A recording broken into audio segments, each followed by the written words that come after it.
राधे राधे।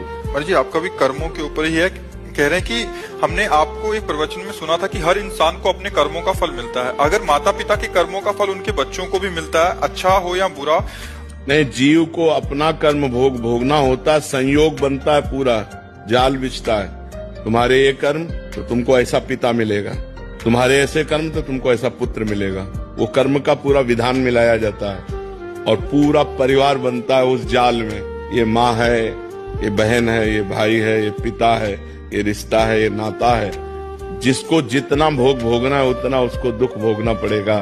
कर्म सबके उसमें मिलित होते हैं, तभी वो आकर उनका पुत्र बनता है, तभी उनकी माँ बनती, तभी उनका पिता बनता है। ऐसा नहीं कि केवल एक व्यक्ति का कर्म पूरे परिवार को दुख दे रहा है, नहीं, उसके भी कर्म उसमें जुड़े हुए हैं। पिता का पाप कर्म ऐसे पापी पुत्र को जन्म देगा जो जन्म से लेकर के मरण तक उसको नाना प्रकार के दुख ही दुख देगा।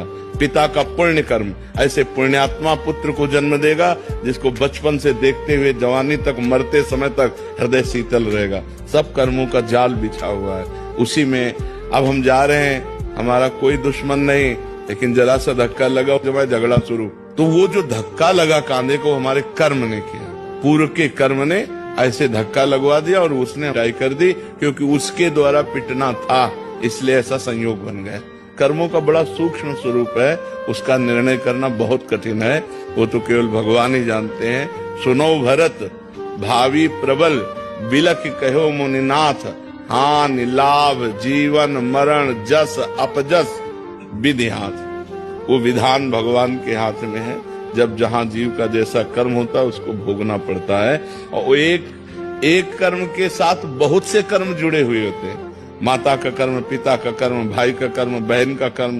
तो अब एक ने गलती की और सबको दुखी होना पड़ा, उनको अपने अपने कर्मों का फल भोगना पड़ रहा है, क्योंकि वो ऐसा ही कर्म करेगा कि पूरा परिवार जले।